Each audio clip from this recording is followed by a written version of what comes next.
पिछले लेसन में हमने विद्युत चुम्बकीय तरंगों का चालक माध्यम में संचरण पढ़ा और हमने यह देखा कि विद्युत चुम्बकीय तरंग का जो विद्युत क्षेत्र सदिश है उसका जो आयाम है वह चरघातांकी रूप से कम होता है जब विद्युत चुम्बकीय तरंग चालक माध्यम में संचरित होती है। इस प्रकार आयाम में यह जो कमी है यह दूरी के साथ किस अनुपात में या कितनी कम हो जाती है इसके मापन के लिए हम एक भौतिक राशि को डिफाइन करते हैं और वह राशि कहलाती है स्किन डेप्थ या त्वचा गहराई। तो इस स्किन डेप्थ का मान कितना होता है और यह किसी चालक के लिए किन राशियों पर निर्भर करता है देखते हैं। देखिए, विद्युत चुम्बकीय तरंग के लिए मैक्सवेल समीकरण से हम ये एक इक्वेशन ड्राइव करते हैं और जहाँ पर देखिएगा ये जो है यह उस की विद्युत चालकता से संबंधित टर्म है और यह जो है यह विस्थापन धारा से संबंधित टर्म है।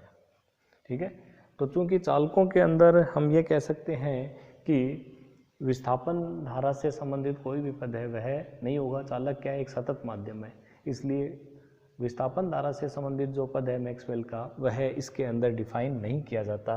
तो ये जो क्वांटिटी है इसको हम नगण्य मान लेंगे। ठीक है, तो यहाँ से क्या इक्वेशन डिफाइन हो जाएगी, यदि विस्थापन धारा के पद को नगण्य कर दिया जाए, then del to E vector minus mu sigma del E vector by del t is equal to 0। ठीक है, देखिए अगर ये टर्म रहा तो हम अगर पुनः ई का वेक्टर को हम डिफाइन करें, E is equal to E0 e to the power iota k dot r minus omega t से, तो यहाँ अगर हम del टू ई ज्ञात करेंगे तो हमें पता है इसकी वैल्यू आ जाएगी के स्क्वायर ई वेक्टर के, ठीक है, del टू ई का मान, यानी ये वैल्यू हम यहाँ पुट करते हैं एंड माइनस म्यू सिग्मा। देखिए del E by del T की अगर हम वैल्यू यहाँ से निकालेंगे तो del E by del T का मीनिंग आ जाएगा आइटा ओमेगा माइनस का, यहाँ से आ जाएगा और बाकी का राशि क्या बच जाएगी E vector, this is equal to क्या हो जाएगा 0।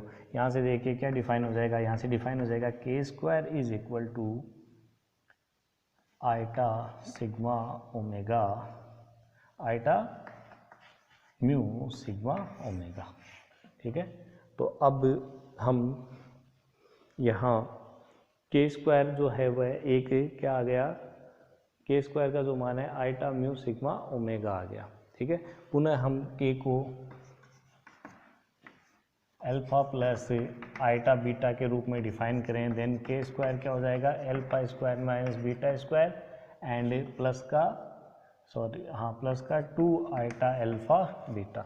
यहाँ से इसको कंपेयर कीजिए, देखिए यहाँ पर ये सारा का सारा भाग क्या आ गया, काल्पनिक आ गया। It's mean alpha square is equal to क्या हो minus beta square is equal to क्या आ गया 0। इट्स मीन ये हो जाएगा alpha is equal to beta, और alpha is equal to beta अगर हम पुट करें, ठीक है, दूसरा कंपैरिजन और कर लेते हैं और यहाँ से देखिए इसका काल्पनिक पद है जो 2 अल्फा बीटा वो किसके इक्वल आ जाएगा, आइटा यहाँ से छोड़ दीजिए म्यू सिग्मा ओमेगा के, तो म्यू सिग्मा ओमेगा के। यहाँ से अल्फा और बीटा दोनों क्या बताए हमने, सेम बताए हैं, तो इट्स मीन ये क्या हो गया alpha square is equal to mu sigma omega by 2 and alpha is equal to mu sigma omega by 2 का अंडर द रूट, और जो किसके इक्वल होगा बीटा के। ठीक है, इस कंडीशन को प्राप्त करने का दूसरा तरीका यह भी है कि अल्फा का जो मान आया है वहाँ पर, यहाँ देखिए यहाँ पर यह कह देंगे हम कि ओमेगा के निम्न मानों के लिए, ठीक है, ये क्या इसका दूसरा मेथड है। अगर ये मेथड आपको नहीं याद रहे तो आप यहाँ डायरेक्ट स्किन डेप्थ को इससे भी डिफाइन कर सकते हो। तो ओमेगा के निम्न मानों के लिए, ओमेगा के निम्न मान का मतलब ये हो गया कि सामान्य आवर्ती की विद्युत चुम्बकीय तरंगों के लिए। तो ओमेगा के निम्न मानों के लिए देखिएगा सिग्मा अपॉन एप्सिलॉन ओमेगा जो टर्म है ओमेगा का मान कम है, इसलिए सिग्मा अपॉन एप्सिलॉन ओमेगा का मान वेरी वेरी ग्रेटर देन क्या हो जाएगा 1। तो जब आप इस टर्म को 1 के कंपेरिजन में बड़ा रखेंगे और यहाँ से इसका वैल्यू आ जाएगा सिग्मा अपॉन एप्सिलॉन ओमेगा, फिर इस 1 के कंपेरेटिवली आप इसको बड़ा रखेंगे तो ये सिग्मा अपॉन एप्सिलॉन ओमेगा आ जाएगा, और यहाँ जब ये अंडर द रूट इसके साथ आप पुट करोगे तो ये भी सॉल्व होके अल्फा का यही मान आएगा, ठीक है। और वो का वही मान क्या आ जाएगा, बीटा के लिए भी परिभाषित हो जाएगा, क्योंकि 1 जो है सिग्मा अपॉन एप्सिलॉन ओमेगा के कंपैरिजन में अगर +1 है -1 है तो वो राशि नेग्लिजिबल हो जाएगी। तो अल्फा और बीटा का मान हम वहाँ से भी ज्ञात कर सकते हैं, ठीक है। तो अगर अल्फा और बीटा दोनों सेम है, ठीक है, और अल्फा और बीटा को मैं इंट्रोड्यूस करवाता हूँ कि beta is equal to 1 upon delta, कोई राशि बीटा जो है राशि वो हम डिफाइन करते हैं किससे, 1 अपॉन डेल्टा से। तो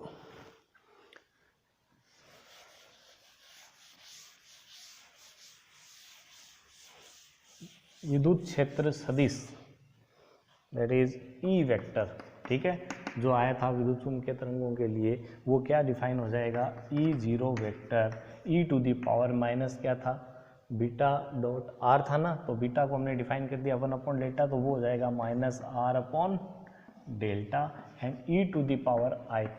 अल्फा को भी हम इंट्रोड्यूस कर सकते हैं 1 अपॉन डेल्टा से, तो ये हो जाएगा eta r upon delta minus omega t,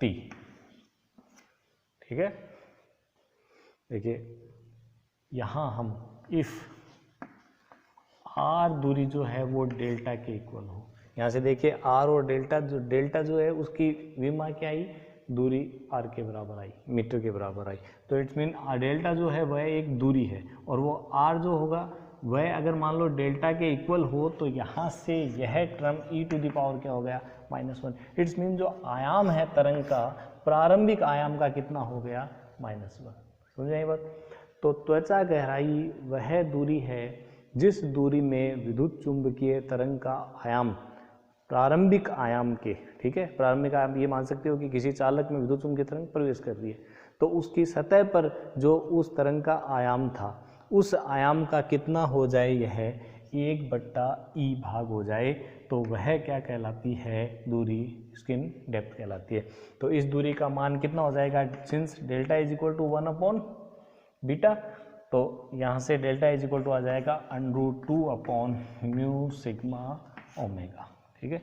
तो यह वो त्वचा गहराई या स्किन डेप्थ है, तो जिसका मान हम देखते हैं कि किस पे निर्भर करता है, चालक की प्रकृति पर यानी उसकी चालकता पर, ठीक है, विद्युत चुम्बकीय तरंग की आवर्ती ओमेगा पर, और म्यू जो है वह क्या है, उस चालक माध्यम की चुंबकशीलता पर। तो इन 3 राशियों पर यह निर्भर करता है। अगर हम इनका मान, जैसे कोई छोटा सा न्यूमेरिकल हो जिसमें इनका मान अगर हमें दिया हो, तो वो वैल्यू पुट करके हम उस चालक के लिए स्किन डेप्थ का मान ज्ञात कर सकते हैं। सामान्यतः स्किन डेप्थ का जो मान होता है वो 66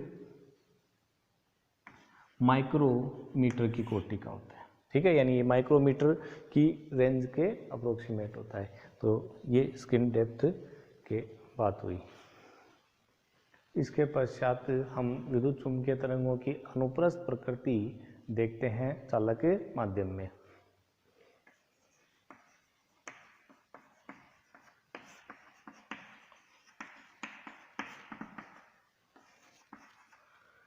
तो अनुप्रस्थ प्रकृति के लिए हमें यह सिद्ध करना होगा कि विद्युत चुम्बकीय तरंग की जो संचरण की दिशा है वह विद्युत क्षेत्र और चुंबकीय क्षेत्र दोनों के क्या है, लंबवत है, ठीक है। तो इसको प्रूफ करने के लिए हम क्या करते हैं कि मान लीजिए विद्युत चुम्बकीय तरंग का जो संचरण है, तो संचरण की जो दिशा है वह उसके किससे, वेव वेक्टर से निरूपित की जाती है, दैट इज के वेक्टर से, ठीक है। और के वेक्टर जो है वह उसकी दिशा में अगर हम कोई सदिश इंट्रोड्यूस करें तो उसकी दिशा में हम सदिश एन कैप इंट्रोड्यूस कर सकते हैं, जिधर विद्युत चुम्बकीय तरंग का फ्लो हो रहा है। नहीं, नॉर्मली के की डायरेक्शन तरंग के फ्लो की डायरेक्शन को बताती है। अगर हमें के को अलग करना है तो हम इसको के एन कैप के रूप में लिख सकते हैं। नाउ अगर हम डेल डॉट ई फाइंड करें, ई का जो मान है हमारे पास में ई का मान क्या है किसी भी के तरंग के चालक माध्यम के लिए, E is equal to E zero power iota k dot r minus omega t में ही सॉल्व कर लेते हैं, क्योंकि के उसकी डायरेक्शन को बता रहा है तो अल्फा बीटा में फिलहाल इसको अलग बताने की आवश्यकता नहीं है। तो डेल डॉट ई का अगर हम यहाँ से मान ज्ञात करेंगे तो हम देखेंगे कि यह मान आता है आइटा के डॉट ई। ठीक है, देखिए मैक्सवेल की प्रथम समीकरण से किस में विद्युत चुंबकीय तरंगों की चालक माध्यम में, इसका मान क्या होता है 0। इट्स मीन क्या हो जाएगा के डॉट ई का मान क्या हो गया 0। तो देखो दो लंबवत सदिशों का अदिश गुणा क्या होता है 0। यहाँ पर हम बता सकते हैं कि के और ई जो है वो एक दूसरे के क्या है लंबवत है। इसी प्रकार अगर हम डेल डॉट एच फाइंड करें तो ये जो समीकरण हमने विद्युत क्षेत्र सदिश के लिए लिखी है वैसी हम समीकरण चुंबकन क्षेत्र सदिश के लिए भी ज्ञात कर सकते हैं। ठीक है, तो उसके लिए डेल डॉट एच की जो वैल्यू हम सॉल्व करेंगे वो आइटा के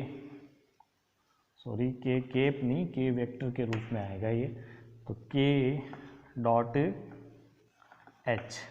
और मैक्सवेल की दूसरी समीकरण से डेल डॉट एच का मान क्या होता है 0। इट्स मीन यहाँ से के डॉट एच का मान भी क्या आ जाएगा 0, और के डॉट एच भी क्या हो गए एक दूसरे के लंबवत। ठीक है, तो यानी के ई के भी लंबवत है, के एच के भी लंबवत है। इसका मतलब विद्युत क्षेत्र के दोलन चुंबकीय क्षेत्र के दोलन दोनों क्या हैं तरंग संचरण के लंबवत है। इसका मतलब कि क्या है तरंग की संचरण की दिशा विद्युत और चुंबकीय क्षेत्रों के क्या है लंबवत है। ठीक है, अब हम दूसरा संबंध ये भी देखते हैं कि ई और एच में परस्पर क्या संबंध हो सकता है। तो उसके लिए हम क्या करते हैं मैक्सवेल की थर्ड इक्वेशन देखते हैं। तो मैक्सवेल की जो थर्ड इक्वेशन है that is del cross E is equal to क्या आ जाएगा minus mu del H by del t. तो हम इस समीकरण के लिए ई और एच के मान क्रम से इस रूप में रखते हैं। तो डेल क्रॉस ई का जो मान है वो आ जाएगा आइटा के वेक्टर क्रॉस ई वेक्टर। ठीक है, और ये आ जाएगा minus mu del H by del t का मान जो आ जाएगा वो minus eta omega and H vector हमें मिल जाएगा। ठीक है, और इसके लिए हम देख सकते हैं कि ये माइनस माइनस प्लस और आइटा से eta cancel. It's mean k cross E जो है that is equal to mu omega क्या आ गया एच वेक्टर के रूप में आ गया। देखिए के और ई लंबवत हैं, तो इसका मतलब इन दोनों का जो लंबवत सदिश होगा वो इनका सदिश गुणा होगा, और वो किस की डायरेक्शन को बता रहा है एच का। इसका मतलब ये हो गया कि ई और एच भी क्या हैं परस्पर लंबवत। ये समीकरण हमें ये बता रही है कि ई और एच भी क्या हैं परस्पर लंबवत है। अब एक बार हम इसको थोड़ा सा और हल करते हैं। मान लीजिए के को मैंने बताया कि के को मैं एन केप के रूप में लिखता हूँ, यानी तरंग संचरण की दिशा एन केप है। तरंग संचरण सदिश के सदिश है और तरंग संचरण की दिशा क्या है एन केप। तो के का जो परिमाण है वह कितना है के है। तो अगर हम इस के को के रूप में लिखें तो ये आ जाएगा के इंटू, ठीक है, देखिए कितना मान आ जाएगा n cap cross E vector and it is equal to mu omega H vector. ठीक है, देखिए सिंस एन और ई क्या है, एन और ई परस्पर क्या है लंबवत हैं, इसलिए इनका सदिश गुणा क्या हो जाएगा एन का परिमाण ई का परिमाण और साइन 90। तो एन का परिमाण कितना है 1, ई के परिमाण को हम लिखते हैं ई मॉडुलस से, and this is equal to mu omega, और इधर के ये किसको बताएगा एच के परिमाण को। दिशा छोड़ देंगे, दोनों तरफ एक डायरेक्शन है इसलिए दिशा छोड़ दी। यहाँ से देखिए ई अपॉन एच पे आप विचार कीजिए, ई अपॉन एच का जो परिमाण है that is mu omega upon के, एंड व्हाट इज के को हम लिख सकते हैं अल्फा प्लस आइटा बीटा के रूप में। देखिए ई और एच परस्पर लंबवत हैं, लेकिन ई और एच का जो परिमाण है वह एक वास्तविक संख्या न आके, इसमें आइटा की टर्म है ना, इसलिए ये क्या है काल्पनिक राशि है। तो ई और एच के परिमाण का काल्पनिक राशि होने का अभिप्राय यह है कि दोनों की कला जो है वो क्या नहीं होगी सेम नहीं होगी। समझ आई बात। ई और एच लंबवत जरूर होंगे लेकिन दोनों की कला में क्या होगा अंतर आ जाएगा, और इस अंतर का कारण क्या है माध्यम का अपरिवर्तित होना। ठीक है, तो इस प्रकार हम देखते हैं कि विद्युत चुम्बकीय तरंग की अनुप्रस्थ प्रकृति बनी रहती है, लेकिन विद्युत और चुंबकीय क्षेत्र की जो कलाएं हैं वह परिवर्तित हो जाती है और दोनों के मध्य कलांतर उत्पन्न हो जाता है। इसके पश्चात हम बात करते हैं विद्युत चुम्बकीय तरंगों के लिए पॉइंटिंग वेक्टर की। पॉइंटिंग वेक्टर का मीनिंग क्या होगा? ऊर्जा प्रवाह, इकाई सेकंड, इकाई क्षेत्रफल से।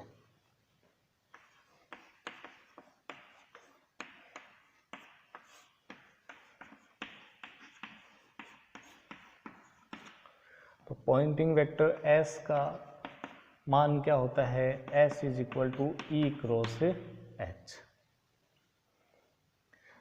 सिंस अभी हमने E और H में एक रिलेशन देखा था, क्या था कि n कैप क्रॉस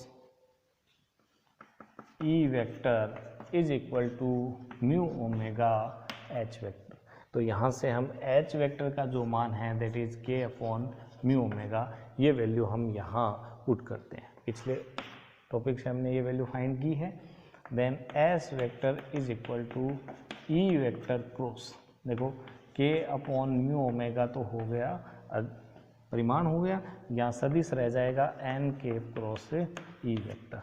ठीक है, तो this is E cross n cross E cross, और K अपॉन म्यू ओमेगा है वह रह गया कांस्टेंट, बाहर गुणा सदिश गुणा से।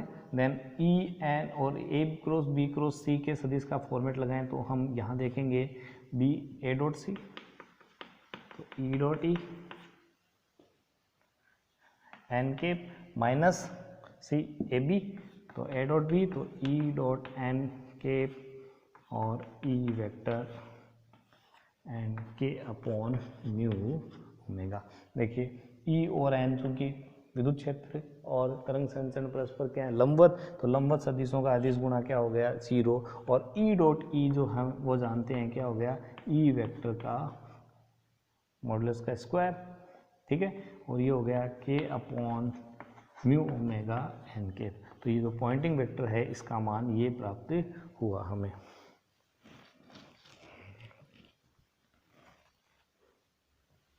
आप चाहो तो K को परिभाषित कर सकते हो, तो S is equal to E square upon mu omega, and K क्या है? A alpha plus eta beta. तो ये पॉइंटिंग वेक्टर प्राप्त हुआ।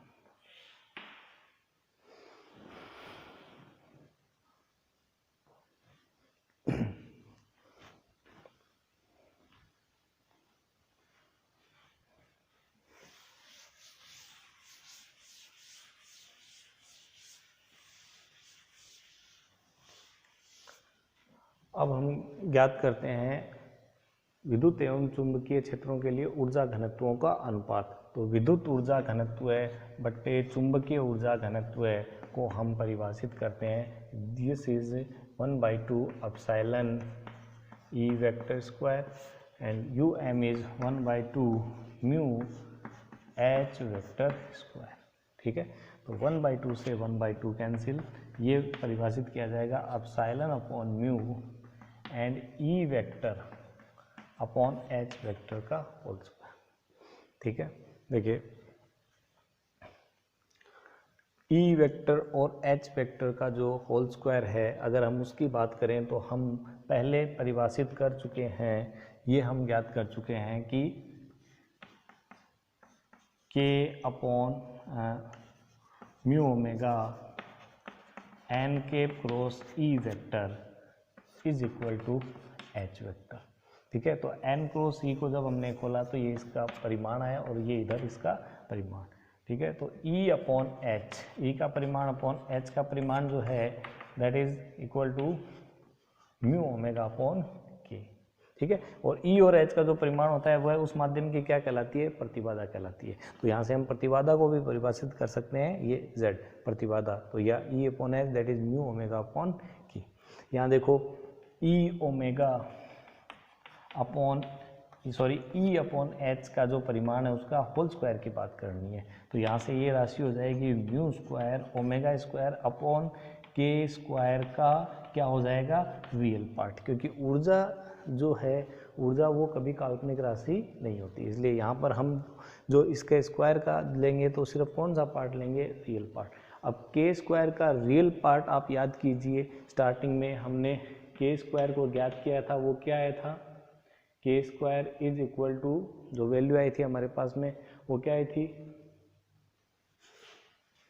Mu epsilon omega square plus eta mu sigma omega. देखिए इसमें ये जो मान है यह क्या है, काल्पनिक है। तो अगर हम वास्तविक मान की बात करें तो के स्क्वायर का जो वास्तविक जो मान है वो कौन है, म्यू एप्सिलॉन ओमेगा स्क्वायर। तो इट्स मीन यहाँ ये mu square omega square upon mu epsilon क्या लिखा जाएगा, ओमेगा स्क्वायर। ओमेगा स्क्वायर से ओमेगा स्क्वायर कैंसिल और एक म्यू से ये म्यू कैंसिल, क्या आ गया, म्यू अपॉन एप्सिलॉन। देखिए तो दोनों ऊर्जा घनत्वों का अनुपात u E upon u M, तो एप्सिलॉन अपॉन म्यू और इसका वैल्यू क्या आ गया, म्यू अपॉन एप्सिलॉन। तो ये कैंसिल हो गए और इसका मान कितना आ गया, 1। इसका मतलब ये होगा कि विद्युत ऊर्जा घनत्व और चुंबकीय ऊर्जा घनत्वों का अनुपात 1। इसका मतलब विद्युत ऊर्जा घनत्व और चुंबकीय ऊर्जा घनत्व क्या रहता है, एक समान। यानी इकाई आयतन में निहित विद्युत ऊर्जा और इकाई आयतन में निहित चुंबकीय ऊर्जा दोनों का मान क्या होता है, बराबर होता है। तो अगर हम बात करें कुल निहित ऊर्जा की, तो कुल निहित ऊर्जा क्या हो जाएगी, u E plus u M. Since u E is equal to u M तो इसको हम कह सकते हैं 2 यू ई या 2 यू एम।